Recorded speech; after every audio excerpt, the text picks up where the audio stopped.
Please turn with me in the book of John, chapter 2, verses 18 to 22. Aklat ng Juan o Ebanghelyo, sangayon ho kay Apostol Juan, mga talata hong 18 hanggang 22. Mangyari po na magsitayo tayong lahat bilang pagbibigay galang sa pagbasa ng makapangyarihan at banal na salita ng ating Panginoon Diyos. Ako po'y babasa sa salin ng ang Biblia. So kung may iba po kayong salin, kagaya ng Magandang Balita Biblia, ay makisundan na lamang po ako. Ito po ang salita ng Panginoon sa talatang 18. Ang mga Hudyo nga'y nagsisagot sa Kanya at sinabi, "Anong tanda ang maipapakita mo sa amin, yamang ginawa mo ang mga bagay na ito?" Sumagot si Jesus sa kanilang sinabi, "Igibanin niyo ang templong ito at aking itatayo sa 3 araw." Sinabi nga ng mga Hudyo, 46 na taon ang pagtatayo ng templong ito at itatayo sa 3 araw. Datapwat sinasalita niya ang tungkol sa templo ng kanyang katawan, na magbangon na maguli nga siya sa mga patay, ay naalala ng kanyang mga alagad na sinalita niya ito, at nagsisampalataya sila sa kasulatan at sa salitang sinabi ni Jesus. Pagpalain mo po nawa aming Panginoon ang sandali naming pagbubulay ng iyong mga salita. Maluwalhati si Kristo at mapakain ng iglesia. Sa pangalan ni Jesus, Amen. Makakaupo na po kayo. Ang ating pong pangangaral ngayon ay pinamagatan ko pong ang pinakamatibay na patunay. Ang pinakamatibay na patunay. Mga kapatid, kung kayo po ang tatanungin, bakit po kayo naniniwala sa Biblia? Bakit po kayo naniniwala sa aklat na tangang-tangan nyo ngayon na ito ho ay mapagkakatiwalaan at ito nga ho ay hindi lamang aklat na isinulat ng tao, ito po ay aklat na naglalaman ng salita ng ating Panginoon Diyos. Bakit, mga kapatid? At maaaring habang kayo nag-iisip, marami po kayo naiisip na dahilan na mga patunay, mga ebidensya na ng salita po ng Panginoon ay tunay at mapagkakatiwalaan. Una, sapagkat ito po mismo ang claim. Ito po mismo ang pagpapakilala ng salita ng Diyos sa kanyang sarili. If you will go to the writing of Paul to his young protege Timothy in 2 Timothy chapter 3 verse 16, ang nakalagay doon, all Scripture is given by inspiration of God. Ang lahat daw ng kasulatan ay ibinigay at kinasihan ng Diyos. At kung kayo po ay umattend ng Sunday school namin, I believe lesson 1, lesson 2, pinaliwanag natin ang ibig sabihin ng salitang inspiration. Si Kristo siguro naaalala, no? Galing sa Greek word na theopneustos, salita, hininga ng Diyos, ibig sabihin. God breath, ibig sabihin, it's another way of saying kung paano tayo ay nagsasalita at may lumalabas na hangin. Ang salita ng Diyos na atin pong pinag-aaralan ay salita talaga ng Diyos. Gumamit lamang po siya ng 40 na mga kalalakihan upang ito ay maisulat. Yan po ang kanyang claim sa kanyang sarili. Kaya naniniwala tayo na ito nga ay salita ng Diyos sapagkat yun po mismo ang turo ng salita ng Diyos tungkol sa kanyang sarili. Pero maliban po dito, ito po ay naglalaman ng mga kaalamang imposible pa pong malaman noong araw, nung panahong ito po ay naisulat. Alam niyo po ba na ang Biblia na ating pinag-aaralan, may mga claim na siya, may mga pagtuturo na siya, na imposible pa pong malaman ng ordinaryong tao nung panahong ito ay sinusulat. Bigyan ko kayo ng halimbawa. Noong araw, as early as the book of Isaiah chapter 40 verse 22, pinahayag na po doon ng propeta Isaias na bilog ang mundo. At alam niyo po, ang common na paniniwala nung araw ay ang mundo ay parihaba, parang lamesa. In fact, hanggang ngayon may naniniwala pa rin. Sa kabila na napakaraming ebidensya na bilog ang mundo, may mga naniniwala na ang mundo ay lapad, ay parang mesa. Ganun po ang common belief nung araw kung ano po ang mundo. At pinagtatawanan po ang mga mananampalataya kasi sila'y naniniwala na bilog ang mundo. Para bang mangmang ang mga mananampalataya dahil naniniwala sila sa sinabi ng banal na kasulatan in Isaiah 40 verse 22 na bilog talaga ang mundo. And lo and behold, bago pa po madiskubre ni Magellan noong 15th century na bilog ang mundo sa pamamagitan ng kanyang paglalakbay. Naglakbay siya tapos lumabas siya doon sa kabila. Hindi ko na naalala kung saan siyang direksyon naglakbay, pero halimbawa naglakbay siya papuntang east, lumabas siya sa west. At nakabalik siya doon sa kanyang pinuntahan na na-discover niya na bilog talaga ang mundo. Bago pa po nangyari po iyon, daang-daang taon na po ang nakalipas, pinahayag na po yun ng Biblia. So, ito po ay hindi talaga ordinaryong aklat lamang, mga kapatid. Ito po ay talagang salita ng Panginoon na nakakaalam ng lahat ng bagay. Kung pag-aaralan din po natin ang mga kaganapan sa Biblia, ito po ay masasabi nating historically accurate. At kapag sinabi ko pong historically accurate, yung mga ganap na nabasa natin sa banal na kasulatan, halimbawa kung papaano ang Assyria sinakop ang Israel, at ang pagtapos noon sinakop sila ng Babylonia, pagtapos noon sinakop sila ng Medo-Persia, and so on and so forth. Lahat po yan ay kayang patunayan historically. Lahat po yan ay makikita natin sa kasaysayan at wala pong kinontra ang banal na kasulatan na record sa kasaysayan. So ito po ay nagpapatunay na legit at hindi po hocus-pocus lang o mekos-mekos lang ang salita ng Panginoon. Ito po talaga ay tunay at mapagkakatiwalaan. Ito po ay hindi bunga lamang ng malikot na imahinasyon ng tao. Ito po ay tunay na salita ng Panginoon. Ngunit alam niyo po ba, maliban po sa mga nabanggit ko, at marami pa pong iba, kulang po ang aking oras, kung ilalatag ko po sa inyo ang sandamukal na patunay na ito po talaga ay salita ng Diyos. Isa po sa pinakamabigat na patunay na ang Biblia po ay salita ng Diyos at mapagkakatiwalaan ay sapagkat ito po ay naglalaman ng napakaraming propesiya na tapawang nagkaroon ng katuparan. Kung meron pong tao na kayang magsabi ng hinaharap, malamang siya po ay mula sa Diyos. Yung hindi nagkakamali kasi maraming tsumatsamba maraming tsumatsamba, Nasasabihin na nila, totoo na sila, kikita na sila ng pera. Pero ang Biblia, napakarami pong propesiya, mga kapatid, at nagkaroon po lahat ito ng katuparan. May ilan na lamang po na hindi pa nangyayari, kagaya ng pagbabalik ng Panginoon at ang kanyang paghatol sa sanlibutan. Pero karamihan ng nakalagay sa banal na kasulatan ay pawang nangyari at hindi nagmintis. Wala pong propesiya sa Biblia ang hindi naganap at magaganap. Di po gaya ng ibang aklat na nagkiklaim na salita din daw ito ng Diyos. Malakas po ang loob ng mga sumulat ng Biblia sapagkat sila po ay nagsulat mula sa karunungan ng Diyos na lahat po ng kanilang isinulat at propesiya ay talaga pong mangyayari sapagkat ang sumulat nito ultimately ay ang may akda at ang may control ng sanlibutan. Walang iba kundi ang ating Diyos. Wala pong ibang tao ang nakakaalam ng hinaharap maliban sa Diyos. At yamang napakaraming sulat ang Biblia na nagsasabi kung ano ang mangyayari sa hinaharap. Bigyan ko pa kayo ng isang halimbawa, as early as Genesis, pinapisiya na agad doon na ang mga Israelita ay mabibihag. Pero after ng ilang daan taon, if I'm not mistaken, ay 400 years, sila po ay patwalayain. At yan po ay nangyari sa aklat ng Exodo. At marami pa pong aklat. Ang propesiya tungkol sa kapanganakan ng Panginoong Hesus sa lugar na tinatawag na Bethlehem ay talagang nangyari sa dami-dami po na pwedeng pagpanganakan sa Panginoong Hesus.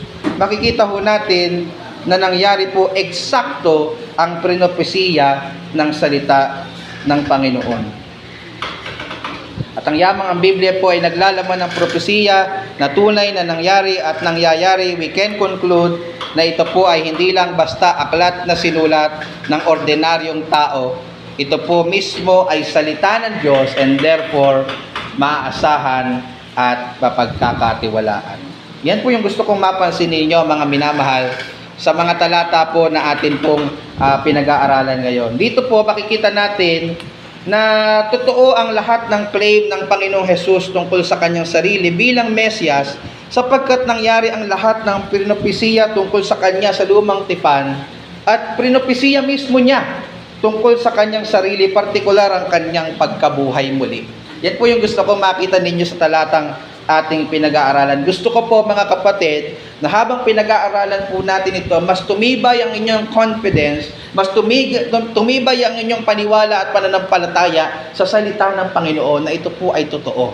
Na ito po talaga ay tunay na salita ng Diyos. So hinati ko lang po itong ating pinag-aaralan sa tatlong bahagi. At kung nais niyo po akong sundan, pwede niyo pong isulat. Yung una po na bahagi ay pinamagatan ko pong ang tanong ng mga Hudyo. Ang tanong ng mga Hudyo. Tingnan niyo po yung nasa verse 18. Ang sabi po diyan, ang mga Hudyo nga ay nagsisagot at sa kanya'y sinabi, anong tanda ang maipapakita mo sa amin, yamang ginawa mo ang mga bagay na ito. Dito po mababasa natin na matapos pong palayasin ng Panginoong Hesus ang mga pasaway at lapastangan sa Diyos ng mga Hudyo na nagninegosyo po sa loob mismo ng templo ng Diyos. Naalala nyo yung pinag-aralan natin last Sunday? Yan po yung context niyan eh. Matapos palayasin ng Panginoon yung mga lapastangang taong iyon na nagninegosyo sa loob ng templo imbes na magsumamba sa Diyos, mayroong mga nag-react. Merong mga nagtanong na mga Hudyo. Ang sabi, anong tanda ang maipapakita niya sa kanila na nagbibigay sa kanya ng lisensya at karapatang gawin ang kanyang ginawa? Yung mga Hudyo pong nagtatanong dito, marahil ay yung mga Hudyong may katungkulan sa templo. Sila po marahil ay mga temple police, mga eskriba o mga pari.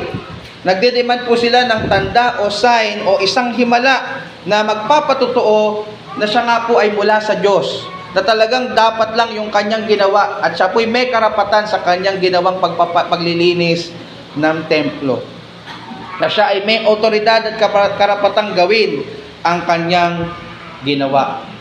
According po kay William Hendrickson, isang New Testament scholar, ang tanong po na ito ng mga Hudyo ay nagpapakita ng kanilang kamangmangan at ng kanilang kasamaan.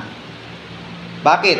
Kamangmangan sapagkat hindi pa nila na-get na ang ginawa mismo ng Panginoong Hesus ng paglilinis ng templo ay isa na mismong tanda sa kanyang sarili na siya nga po ang Mesyas. Gaya ng naituro ko nung nakaraang isang linggo, ito po ay pagtupad. Yung ginawa po niya sa templo ay isa pong katuparan ng propesiya tungkol sa kanya. Halimbawa na nakasulat doon sa Malakias 3:1 hanggang 3 na mababasa natin doon na ang Panginoon ay lilinisin ng mga anak ni Levi, yung mga tauhan sa templo, at sila'y makapaghahandog ng handog ng katwiran.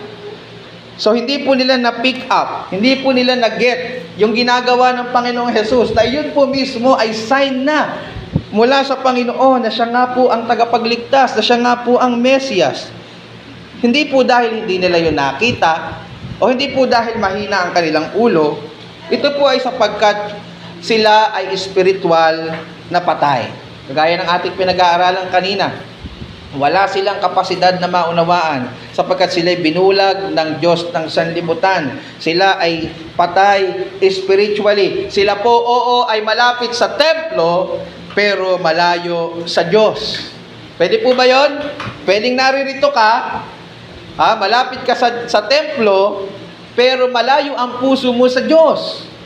No? Present ka bodily, pero absent ka spiritually. Ang iyong isip ay naglalaro sa ibang mga bagay.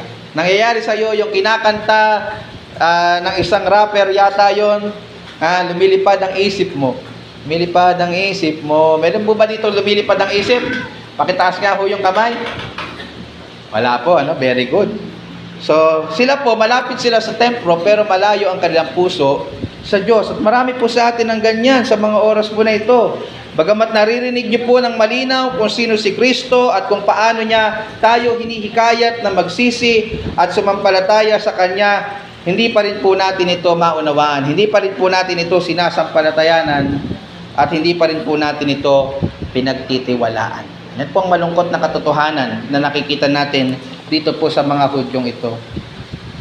Maliban po sa hindi nila na-get na ang mismong ginawa ng Panginoong Hesus sa context in verses 13 to 17 ay isa mismong patunay na siya nga ang Kristo dahil tinupad niya ang propesiya tungkol sa Kanya sa Malakias, hindi din nila na-recognize ang himala na ginawa ni Kristo. Ano po yung himala na ginawa ni Kristo? Bagamat hindi binanggit sa talata na ito po ay himala, pero mapapansin ninyo na nabanggit ko na rin noong nakaraan na matapos pong ginawa niya ang kanyang ginawa na pinalayas niya ang mga negosyante, ang mga lapastangang Hudyo sa templo, walang nakapigil sa kanya.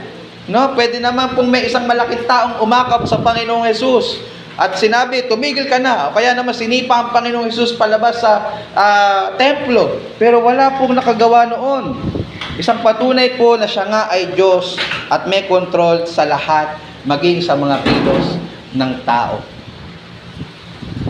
Sila po ay mangmang sa katotohanan sapagkat sila po ay bulag sa katotohanan. So, ngunit maliban po sa sila po ay mangmang, dahil hindi nila na-recognize yung ginawa ng Panginoong Hesus, dahil yun po mismo ay sign na, siya, na nagpapatuloy ng kanyang authority as Messiah. Yung paghingi po nila sa Panginoong Hesus ng tanda ay nagpapakita din po ng kanilang kasamaan. Teka, nanghihingi na nga ng sign, bakit nagpapakita pa ng kasamaan? Pakinggan niyo po yung aking paliwanag. Ito po ay sapagkat imbes na sila po ay magsisi sa kanila pong ginawang kalapastanganan sa templo ng Diyos at magpasalamat sa Panginoong Hesus dahil pinoint out ito ng Panginoong Hesus, tinuwid ito ng Panginoong Hesus, sila po ay nagtanong pa sa Kanya na nagpapakita ng kanilang kayabangan at hindi pagtanggap ng kanilang pagkakamali.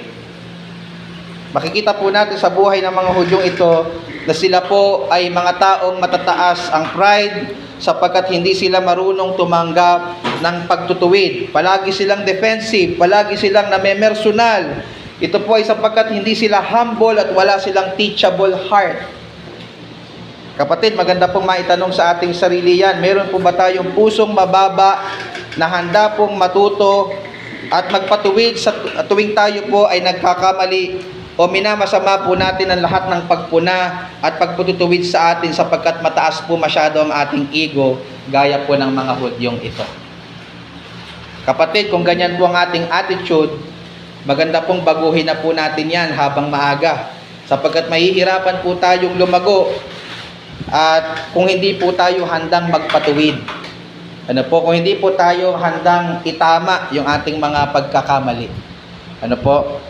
Ang taong pinagpapala ng Diyos na lumago ay isang taong mapagkumbaba at handang tumanggap ng pagtutuwid. Amen po ba kayo, mga kapatid? Gusto mong lumago, maging open ka sa rebuke. Maging open ka sa pagtutuwid, lalo na kung ang pagtutuwid ay may batayan at mayroong katwiran. Ang sabi po sa Kawikaan 15:32, sayaan niyong basahin ko sa salin ng ansalita ng Diyos, pinapasama ng tao ang kanyang sarili kapag binabaliwala niya ang pagtutuwid sa kanyang pag-uugali, ngunit kung nakikinig siya, lalago ang kanyang kaalaman. Ano lang po mangyayari sa isang tao marunong makinig ng pagtutuwid? Lalago ang kanyang kaalaman. Unfortunately, hindi po taglay ng katangian, hindi po taglay ng mga Hudyo yung katangian ito na marunong silang magpatuwid. Matataas ang kanilang pride. Hindi sila marunong tumanggap ng pagkakamali at minamasama nila ang pagtutuwid sa kanila ng ating Panginoong Hesukristo. So nakita po natin yung kanilang tanong sa Panginoong Hesus na nagpapakita ng kanilang kamangmangan at kasamaan ng kanilang mga puso. Now tingnan po natin yung pangalawa nating punto, ang pagkalito ng mga Hudyo. Kanina, ang pagtatanong ng mga Hudyo, ngayon naman po ay ang pagkalito ng mga Hudyo. So after humingi ng tanda o himala ng mga Hudyo, para mapatunayan po ang otoridad ng ating Panginoong Hesus, makikita nating tumugon ang Panginoong Hesus sa kanila.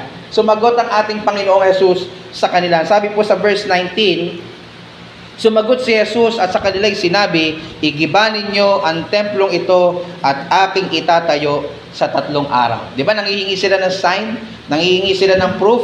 Nanghihingi sila ng miracle sa authority ni Jesus? Bakit niya ito ginagawa? Ang sagot sa kanila ng Panginoon, igiba ninyo ang templong ito at itatayo ito sa 3 araw.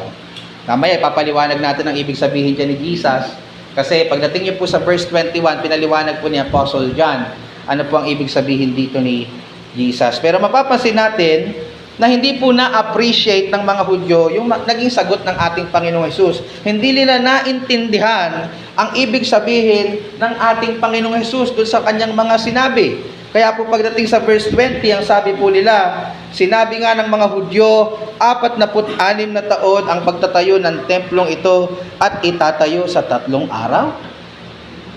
Yung templong binabanggit po dito ay hindi po pumapatungkol sa templong pinatayo ni Haring Solomon. Kung babasahin niyo yung Old Testament, ang una nagpatayo ng templo ng Diyos, di ba gusto ni David na siya yung magtayo, pero ayaw lang, hindi plano ng Diyos na si David yung magtatayo. Ang nagtayo ay ang kanyang anak na si Haring Solomon. So hindi po yun yung templong binabanggit dito, sapagkat ito po ay natayo ayon po sa aking pag-aaral sa loob lamang po ng 7 taon. 7 years lang ang ginugol para matayo ang temple na ginawa ni Solomon, at ito din po ay nawasak nung panahong nasakop sila ng mga taga-Babylonia noong 586 BC. So pagtapos po itong mawasak, mababasa po natin kung babasahin nyo ang aklat ni Ezra, na ito po ay itinayong muli sa pangunguna naman po ni na Zerubbabel at ni Joshua noong 516 BC.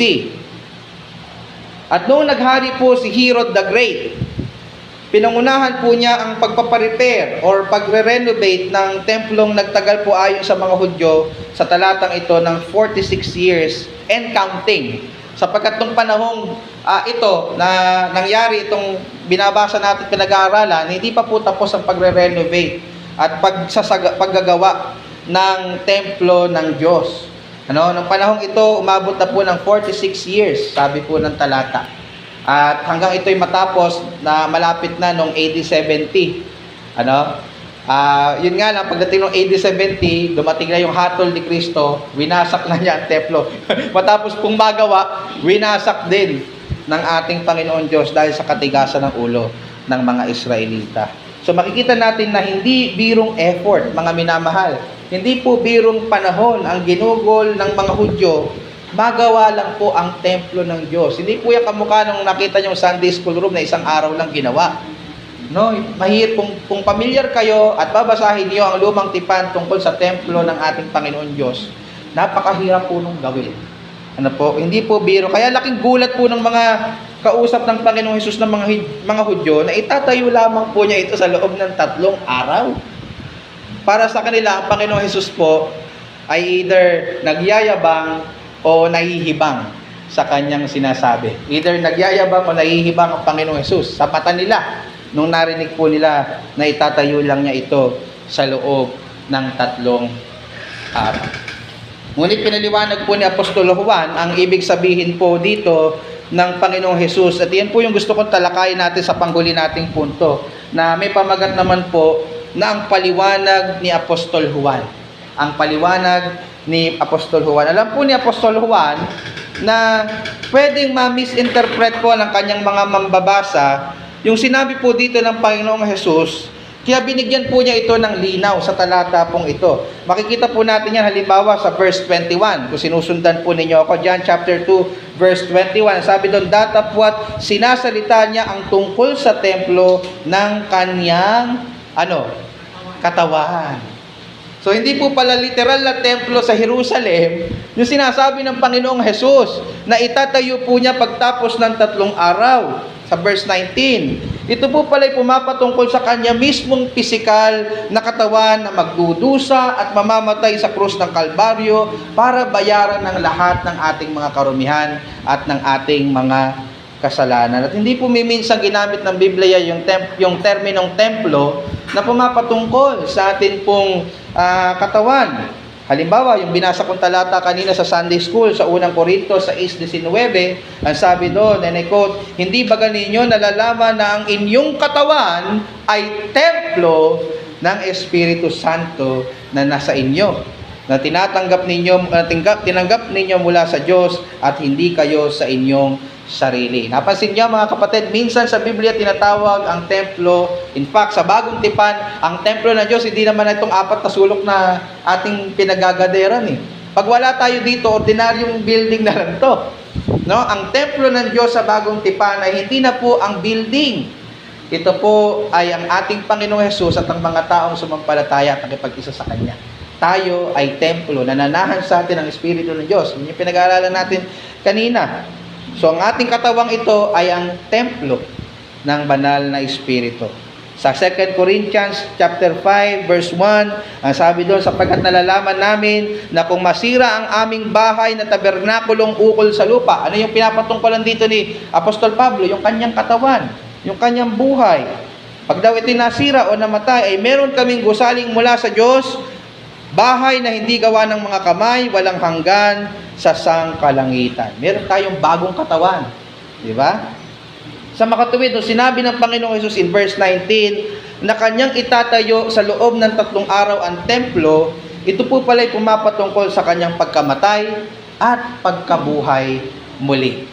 Pero propesiya pala dito ng Panginoong Hesus na oo, ang templo niya ay masisira, ang kanyang katawan ay mamamatay, pero ang sabi niya pagtapos ng 3 araw, ito'y mabubuo muli, ito'y mabubuhay muli. And take note, ang sabi doon, kung babalikan nyo yung verse 19, bagamat sa verse 21 na tayo, ang sabi doon sa verse 19, ang Panginoong Hesus mismo ang magtatayo o bubuhay sa kanyang sarili. Ang sabi doon ay aking itatayo. Napansin nyo po, sino po ang magtatayo, sino po ang bubuhay?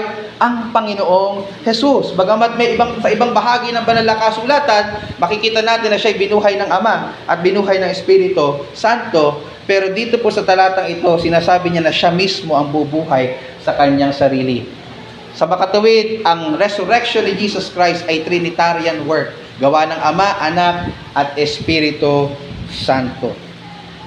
Ito po mismo ay nagpapatunay na siya po ay hindi lamang basta ordinaryong nilalang. Siya po talaga ay tunay na Diyos na may kakayanang bumuhay mula sa mga patay. Sa simpleng salitang ito, pinapatunayan niya na siya ay tunay na Diyos, na siya ang anak ng Diyos, na siya ang Mesias. In fact, pagdating sa chapter 11 verse 25 ng same book, sinabi po ng Panginoon Hesus mismo na siya po ang pagkabuhay na maguli at ang kabuhayan. He is the resurrection and the life. Ngunit mapapansin po natin sa talata na hindi lamang po niya pinaliwanag ang ibig sabihin ng Panginoong Hesus in verse 19. Pinaliwanag din po niya yung naging epekto sa kanilang mga alagad ng muling pagkabuhay ni Kristo. Yun yung makikita natin sa last verse, in verse 22. Ang sabi doon, verse 22, nang magbangon na maguli nga siya sa mga patay, pertaining to our Lord Jesus Christ, ay naalala ng kanyang mga alagad na sinalita niya ito at nagsisimpalataya sila sa kasulatan at sa salitang sinabi ni Jesus. Yung kasulatan na binabanggit po dito ay pumapatungkol sa Old Testament Scripture sapagkat hindi pa naman po gawa ang buong Biblia nung panahong sinusulat ito ni Apostol Juan. Pero even the Old Testament Scriptures ay naglalaman ng mga propesiya na ang Mesias ay mamamatay at mabubuhay muli. Bigyan ko kayo ng halimbawa. Halimbawa, sa propesiya ni Isaiah, sinabi niya doon na mamamatay ang Mesias, ang Kristo, para sa katubusan po ng mga makasalanang gaya natin. In Isaiah chapter 53 verse 5, and I quote, ngunit siya'y nasugatan dahil sa ating mga pagsalangsang, siya'y nabugbog dahil sa ating kasamaan, ang parusa na tungkol sa ating kapayapaan ay nasa Kanya, at sa pamamagitan ng Kanyang mga latay ay nagsigaling tayo. Pagdating sa verse 10 ng same chapter, Isaiah 53, ganito ang sabi, gayon may kinalugdan ng Panginoon na nabugbog siya, inilagay siya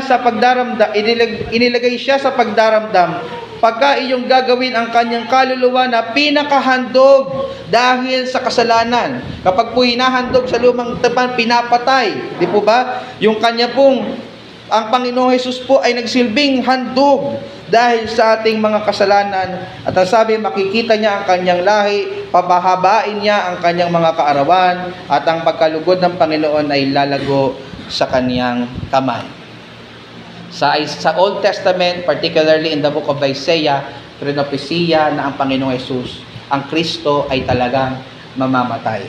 At hindi lamang po mamamatay, siya po ay pinopisiyang mabubuhay din muli mula sa mga patay. Pagdating sa awit 16, talatang 10, ang sabi, sapagkat hindi mo iiwan ang aking kaluluwa sa Sheol, ni hindi mo man titiisin ang iyong banal at makakakita ng kabulukan. Meaning to say, hindi mananatiling patay ang ating tagapagligtas. Siya po ay mabubuhay muli. Siya po hindi makakakita ng kabulukan o makakaranas ng kabulukan. In fact, hindi lang po yan sa Old Testament propesya.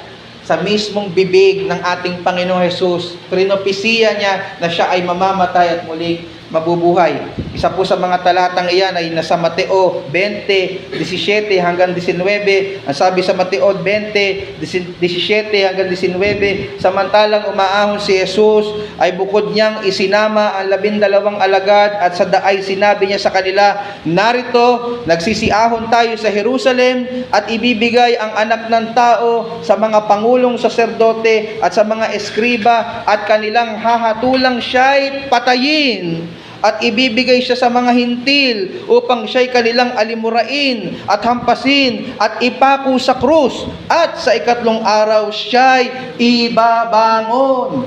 Ibig sabihin, alam na ng Panginoong Hesus, propesya na niya sa kanyang mga alagad na siya'y mamamatay, pero pagtapos ng 3 araw, siya po ay mabubuhay muli. Isa lang po yan sa napakaraming pahayag ng ating tagapagligtas tungkol sa kanyang gagawing sakripisyo at sa kanyang pagkabuhay muli. At alam po natin sa pagbabasa natin ng banal na kasulatan na ito po ay nangyari.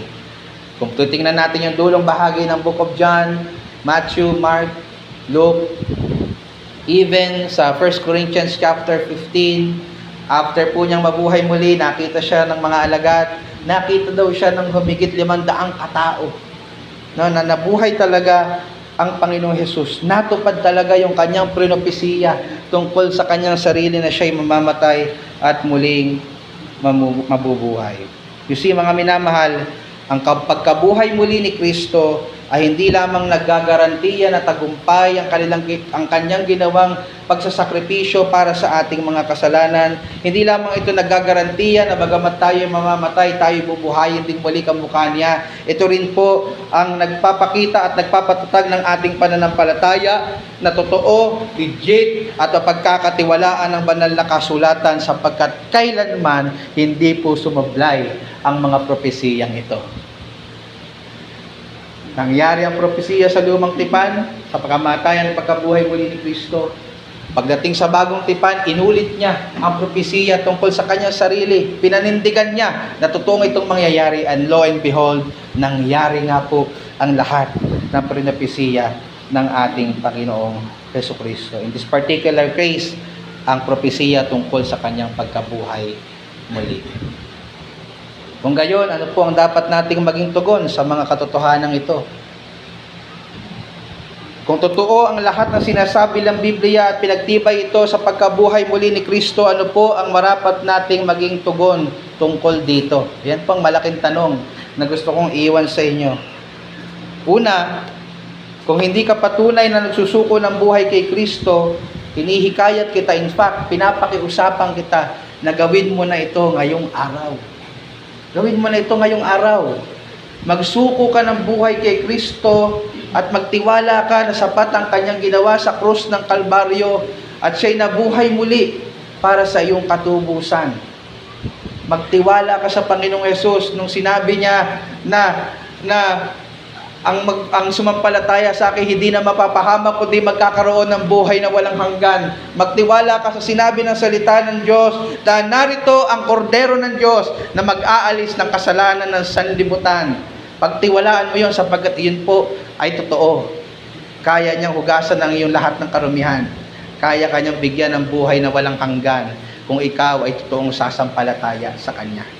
At kung hindi, totoo rin na sinabi niya na ang lahat ng hindi maniniwala, ang lahat ng hindi magtitiwala, mananatili sa kanila ang puot ng Diyos. Mananatili sila sa ilalim ng puot ng Diyos kung saan sila po ay paparusahan araw at gabi sa impyerno ng walang pahinga, walang hanggan, walang biyaya, walang pag-ibig, walang awa. Purong banal na puot ng Diyos ang mararanasan ng isang makasalanang hindi magsisisi at sasampalataya sa Panginoong Hesus. Kung mahal mo ang iyong kaluluwa, ito po yung panahon na tinatawag ka ng Panginoong Hesus na magtiwala sa Kanya ngayon. Huwag mong sabihin buhay ka pa bukas. Huwag mong sabihin buhay ka pa mamaya. Wala pong nakakasigurado niyan, kapatid. Kahit po ako na inyong lingkod, hindi ko po pwedeng ipangahas na magkikita pa ho tayo sa isang linggo, sapagkat hindi ko po hawak ang aking buhay. Kung papaanong kayo, hindi nyo hawak ang inyong buhay. Kaya po ngayon, mga kapatid, sana sineseryoso mo ang tawag na ito. Habang hindi pa puhuli ang lahat, sapagkat isang araw, tapos na. Maalala mo yung sinasabi ko, pero huli na ang lahat. Huli na ang lahat. Huli na ang lahat.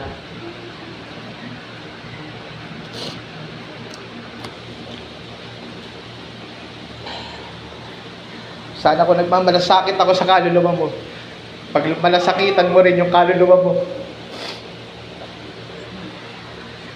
sumampalataya ka ngayon kay Kristo,